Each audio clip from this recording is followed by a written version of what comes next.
हम आपसे फिर कह रहे हैं कि छात्रों की फिक्र जायज़ है और ये हर किसी को करनी चाहिए। चूंकि बिहार में प्रदर्शन कर रहे छात्र असंगठित हैं, तो हो सकता है कि इस वजह से भी सियासी दलों ने एकजुट करने की कोशिश की, लेकिन रोजगार के नाम पर हो रहे प्रदर्शन का राजनीतिकरण ठीक नहीं। बहरहाल अब हम आपको ये बता दें कि पिछले 4 दिनों से लाखों छात्र बिहार से लेकर यूपी तक सड़कों पर क्यों उतरे हैं और उनकी समस्या का कितना समाधान हुआ है।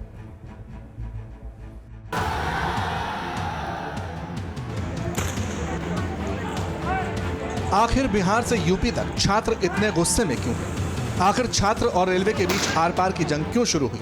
जिस रेलवे में जॉब के नाम पर छात्रों को सड़क पर उतरना पड़ा, उसी की ट्रेन में आग क्यों लगाई गई? और पुलिस पर छात्रों के ऊपर गोली चलाने के आरोप क्यों लगे? इस पूरे मामले को स्टेप बाय स्टेप समझिए। दरअसल इस पूरी फिक्र की जड़ में आरआरबी एनटीपीसी यानी railway recruitment board non technical popular category की परीक्षा है। 2019 में आरआरबी एनटीपीसी के लिए अलग अलग पे ग्रेड पर करीब 35,000 नौकरियों के लिए वैकेंसी निकली थी। 20 गुना ज्यादा यानी 7,05,620 स्टूडेंट्स का रिजल्ट आना था, लेकिन महज 3,80,000 छात्रों को ही क्वालिफाई किया गया। तो ये तो रही छात्रों की नाराजगी की पहली वजह कि आरआरबी एनटीपीसी का जितना रिजल्ट आना था उसका आधा ही आया। छात्रों की शिकायत तो ये भी है कि आरआरबी एनटीपीसी की परीक्षा में इंटरमीडिएट और ग्रेजुएट लेवल का एग्जाम एक साथ लिया गया।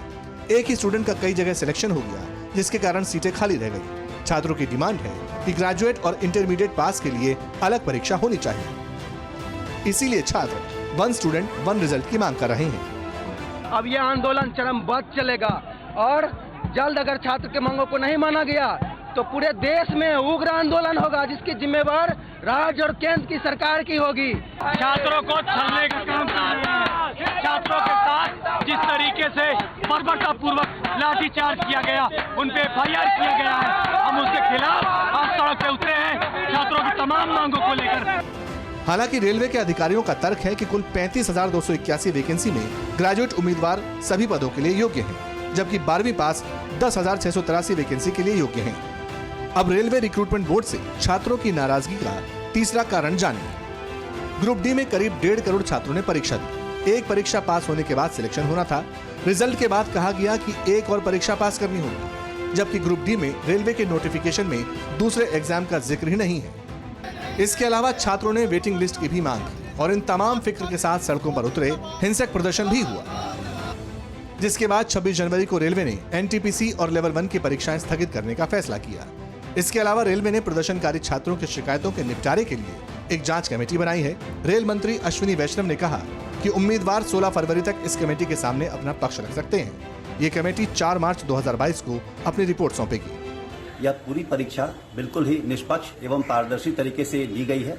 बहुत बड़ी संख्या में इसमें अभ्यर्थी शामिल हुए थे। परीक्षा में कोई गड़बड़ी नहीं हुई है। हाँ, रिजल्ट में जो शॉर्टलिस्टिंग का प्रोसेस है, इसको लेकर के आपके मन में कुछ भ्रांतियां हैं, तो उसके निराकरण के लिए रेलवे प्रतिबद्ध है। हम काफ़ी संवेदनशील हैं इस मुद्दे को लेकर के, और आपकी हर बात को हम बिल्कुल धैर्यपूर्वक सुनेंगे और आपकी हर समस्या का समाधान किया जाएगा। छात्रों की नाराजगी और फिक्र को लेकर आज प्राइम मिनिस्टर ऑफिस में भी बड़ी मीटिंग हुई, जिसमें रेल मंत्रालय के आला अधिकारी भी शामिल हुए। इस छात्र आंदोलन के दौरान कई छात्र और कोचिंग चलाने वालों पर मुकदमा दर्ज हुआ। बिहार में तमाम पार्टियां, यहां तक जेडीयू ने भी मुकदमा वापसी की मांग की है। इन सबके बीच इस मामले में एक और व्यक्ति की चर्चा हो रही है। वो हैं खान सर, जो पटना में कोचिंग चलाते हैं। कल इन्होंने एक वीडियो के जरिए छात्रों से बिहार बंद में शामिल न होने की मांग की थी। प्रदर्शन के राजनीतिकरण की आशंका जताई थी, जो करीब करीब सच साबित हुआ। ऐसे कयास लगाए जा रहे हैं कि मुकदमा दर्ज होने के बाद से खान सर गायब हैं। TV9 भारतवर्ष ने इस बात की सच्चाई जानी, तो क्या पता चला, ये देखते हैं।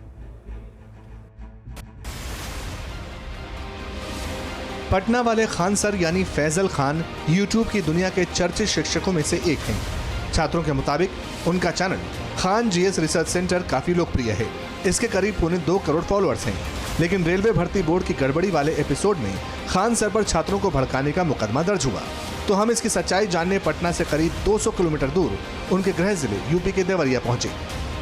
देवरिया के भाटपार रानी गांव में यही है फैजल खान यानी खान सर का घर, जिसमें उनके माता पिता और खान सर के 2 छोटे भाई रहते हैं।